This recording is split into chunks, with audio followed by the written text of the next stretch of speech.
আল্লাহর হাবিব জনাবে মুহাম্মদুর রাসূলুল্লাহ সাল্লাল্লাহু আলাইহি ওয়াসাল্লাম ফরমান, আল্লাযী ইয়াকরাউল কুরআন ওয়া হুয়া মাহিরুন বিহি, যেই ব্যক্তিটা কোরআন তেলাওয়াত করবে এমন ভাবে যে হুয়া মাহিরুন বিহি, মানে হলো সে এই তেলাওয়াতের মধ্যে পাণ্ডিত্য আছে, সে খুব সুন্দর করে তেলাওয়াত করতে পারে।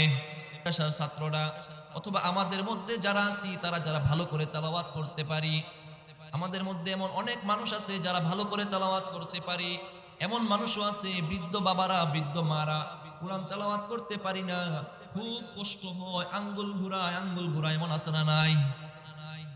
অনেক বৃদ্ধ মাদেরকে আমি দেখেছি তারা পড়তে পারেন না, ধীরে ধীরে আঙ্গুল ঘুরান, এক আয়াত পড়তে প্রায় 5 মিনিট লেগে যায়, একটা পৃষ্ঠা পড়তে সারাদিন লেগে যায়, এমন মানুষও আছে। যারা ভালো করে পড়তে পারি, যারা পারি না, এই হাদিসটা তাদের জন্য। আল্লাহর হাবিব সাল্লাল্লাহু আলাইহি ওয়াসাল্লাম ফরমান, আল্লাযী ইয়াকরাউল কুরআন ওয়া হুয়া মাহিরুন বিহি, যারা কুরআন ভালো করে পড়তে পারে, ওয়া হুয়া বিল মালাইল কিরামিল বারারাহ, যারা ভালো করে তেলাওয়াত করতে পারে, কিয়ামতের দিন তারা সম্মানিত ফেরেশতাদের সাথে থাকবে। আমার পয়েন্ট গেল যে কোরআন যারা তেলাওয়াত করে, কোরআন অনুযায়ী আমল করে, তাদের আব্বা আম্মাকে কিয়ামতের দিন একটা টুপি পরাইবেন। 4 নাম্বার, কোরআন আপনি তেলাওয়াত করলে আপনার, দেখেন দুনিয়া, 4 নাম্বার পয়েন্টটা একটু গুছিয়ে বলি।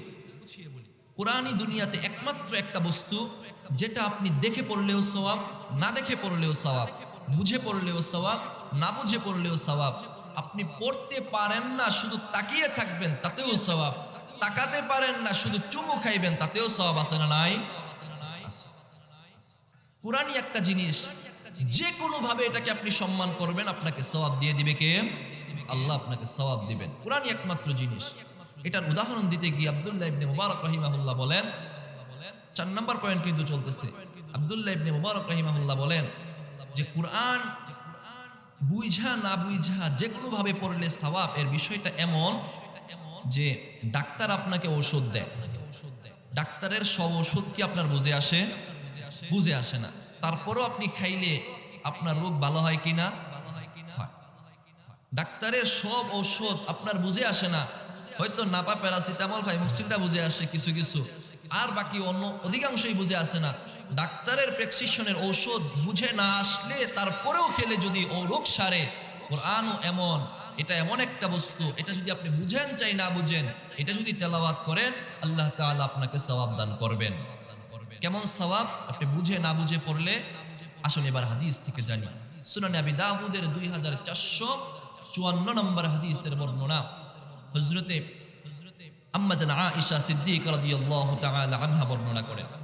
আন আয়েশা রাদিয়াল্লাহু তাআলা আনহা قالت قال النبي صلى الله عليه وسلم الذي يقرأ القرآن وهو ماهر فهو بالملكة الكرام البررة والذي يقرأ القرآن فهو يشتد عليه فله أجران।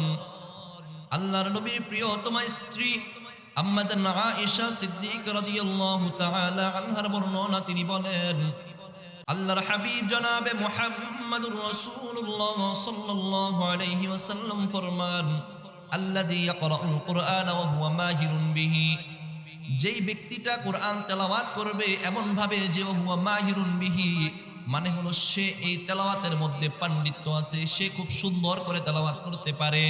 পেশার ছাত্ররা অথবা আমাদের মধ্যে যারা আছি তারা যারা ভালো করে তেলাওয়াত করতে পারি, আমাদের মধ্যে এমন অনেক মানুষ আছে যারা ভালো করে তেলাওয়াত করতে পারি, এমন মানুষও আছে বৃদ্ধ বাবারা বৃদ্ধ মারা কোরআন তেলাওয়াত করতে পারি না, খুব কষ্ট হয়, আঙ্গুল ঘুরায়, এমন আছে না নাই? অনেক বৃদ্ধ মাদেরকে আমি দেখেছি তারা পড়তে পারেন না, ধীরে ধীরে আঙ্গুল ঘুরান, এক আয়াত পড়তে প্রায় 5 মিনিট লেগে যায়, একটা পৃষ্ঠা পড়তে সারাদিন লেগে যায়, এমন মানুষও আছে। যারা ভালো করে পড়তে পারি, যারা পারি না, এই হাদিসটা তাদের জন্য। আল্লাহর হাবিব সাল্লাল্লাহু আলাইহি ওয়াসাল্লাম ফরমান, আল্লাযী ইয়াকরাউল কুরআন ওয়া হুয়া মাহিরুন বিহি, যারা কোরআন ভালো করে পড়তে পারে, ওয়া হুয়া বিল মালাইল কিরামিল বারারাহ, যারা ভালো করে তেলাওয়াত করতে পারে, কিয়ামতের দিন তারা সম্মানিত ফেরেশতাদের সাথে থাকবে। যারা ভালো করে তেলাওয়াত করতে পারে তারা সম্মানিত ফেরেশতা তাদের সাথে থাকবে। এবার আসেন, যারা ভালো করে তেলাওয়াত করতে পারেন না, কষ্ট হয়, ভালো করে তেলাওয়াত করতে পারেন না, ধীরে ধীরে পড়তে হয়, এক অক্ষরের পর আরেক অক্ষর পড়তে অনেক কষ্ট হয়। রাসূল বলেন, ওয়াল্লাযী ইয়াকরাউল কুরআনা ওয়া হুয়া ইয়াশতাদ্দু আলাইহি, যারা কোরআন পড়েন কিন্তু কোরআনটা অনেক কষ্টসাধ্য, এমন মানুষ আছে না? এমন আছে যারা তেলাওয়াত করে কিন্তু তেলাওয়াতটা তাদের জন্য অনেক কষ্ট হয়ে যায়। আল্লাহর হাবিব সাল্লাল্লাহু আলাইহি ওয়াসাল্লাম ফরমান, ফালাহু আজরান, যারা কষ্ট করে তেলাওয়াত করে তাদের জন্য আল্লাহ তাআলা দ্বিগুণ প্রতিদান রেখে দিয়েছেন। কি বুঝলেন? ভালো করে পড়লে এক গুণ, সম্মানিত ফেরেশতাদের সাথে থাকবে। আর কষ্ট হইতেছে তারপরও পড়তেছে, তার জন্য কি ঘোষণা?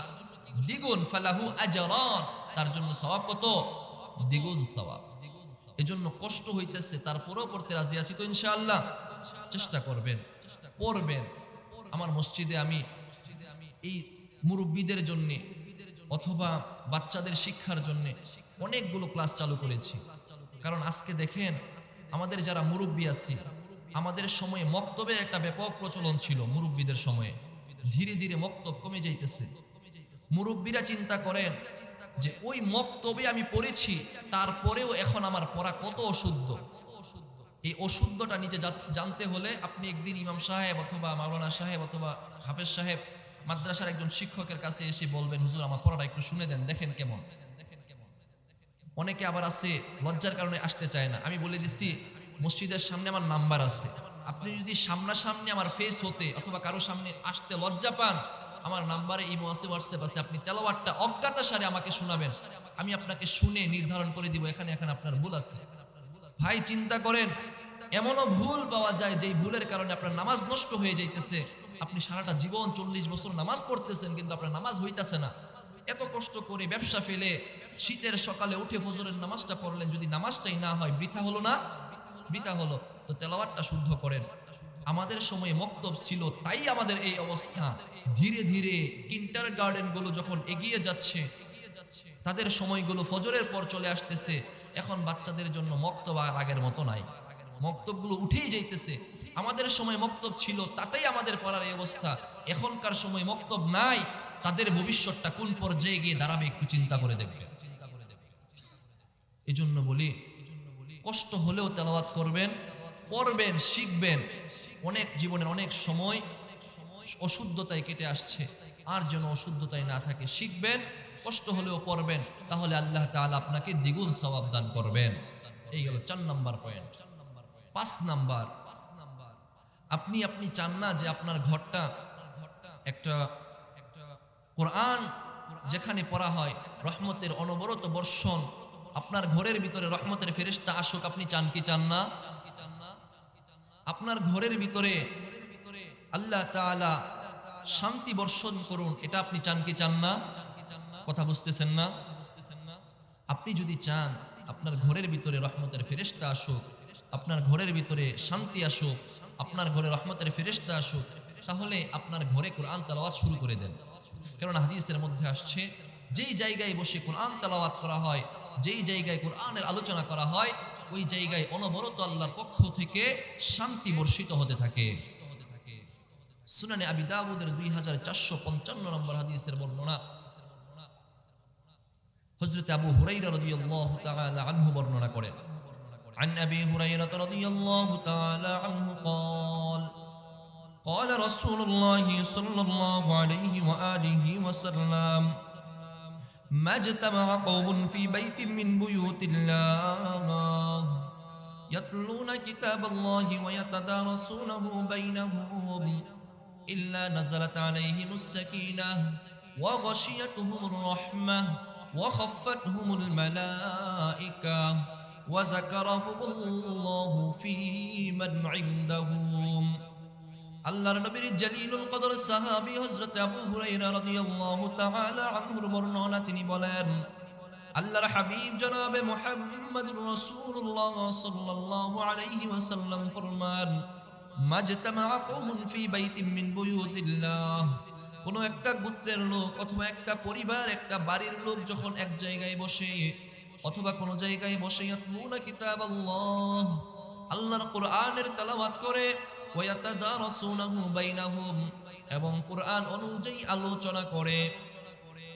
কথা বলা হচ্ছে যারা যেখানে বসে কোরআন অনুযায়ী কথা বলে, কোরআন তেলাওয়াত করে, যেই জায়গায় বসে কিছু বান্দা বান্দি কোরআন তেলাওয়াত করবে, যেই ঘরে বসে কোরআনের তেলাওয়াত করবে, আল্লাহর হাবিব সাল্লাল্লাহু আলাইহি ওয়াসাল্লাম ফরমান, ওয়া গাশিয়াত আলাইহিমুর রাহমাহ, আল্লাহর পক্ষ থেকে ওই ঘরের উপর অনবরত আল্লাহ তাআলা ওই ঘরটাকে রহমত দ্বারা বেষ্টন করে নেন। ওয়া নাযালাত আলাইহিমুস সাকিনাহ, আল্লাহর পক্ষ থেকে শান্তি ওই ঘরের উপর বর্ষিত হতে থাকে। ওয়া যাকারাহুমুল্লাহু ফি মান ইনদাহুম, যারা এই ঘরে বসে আল্লাহর কোরআনের তেলাওয়াত করে, আল্লাহ তাআলাও আসমানে বসে আসমানের ফেরেশতাদের সাথে ওই বান্দা বান্দীদের আলোচনা করেন। আপনি যদি দুনিয়াতে আল্লাহর কথা কন, আল্লাহও দুনিয়াতে আপনার কথা কন। শুনে ভালো লাগে না? আপনার যার সাথে মোহাব্বত, আপনি শুধু তারা ডাকলেন, আশেক মাশুককেই শুধু ডাকলো, মাশুক তার ডাকে আর সাড়া দিল না, তাহলে কি আর জমবে? জমবে না। জমতে হলে আশেক যখন ডাক দিবে, মাশুকও যদি সাড়া দেয়, তাহলেই তো জমে। তো আমরা আল্লাহকে ডাকলে আল্লাহ ডাকে সাড়া দেয় না? দেয়। কিভাবে দেয়? আল্লাহ সেটা সূরাতুল বাকারার 152 নম্বর আয়াতে বলেন, ফাজকুরুনি আযকুরুকুম, তোমরা যদি আমাকে স্মরণ করো, আমি আল্লাহও তোমাদেরকে স্মরণ করি। কিভাবে স্মরণ করি? আল্লাহ কিভাবে স্মরণ করেন এই কথাটা হাদিসের মধ্যে, হাদিসে কুদসিতে আল্লাহর হাবিব সাল্লাল্লাহু আলাইহি ওয়াসাল্লাম ফরমান, আল্লাহর কথা বুখারীর 7405 নম্বর হাদিস, আবু হুরায়রা রাদিয়াল্লাহু তাআলা আনহু থেকে বর্ণিত, রাসূল বলেন যে তোমরা বা দুনিয়াতে যদি বান্দা বান্দি আল্লাহকে স্মরণ করে, আল্লাহকে যদি একাকী স্মরণ করে, মনে মনে স্মরণ করে, আল্লাহও বান্দা বান্দিকে মনে মনে স্মরণ করেন। আর আপনি যদি দুনিয়াতে এই বেলদিয়া পাটুরি বাড়ি এই মাদ্রাসা ময়দানে বসে আপনার আল্লাহকে আপনি স্মরণ করেন, আল্লাহ তাআলাও আসমানে বসে সম্মানিত ফেরেশতাদের কাছে বসে আপনার আমার ব্যাপারে আলোচনা করেন। বলেন না সুবহানাল্লাহ। মুহতারাম হাজিরিন, সময় স্বল্প, পয়েন্ট 10টা শেষ হতে হবে, আলোচনা আশেপাশে যদি যায় সময় কমে যাবে। 5 নাম্বার পয়েন্ট ছিল যে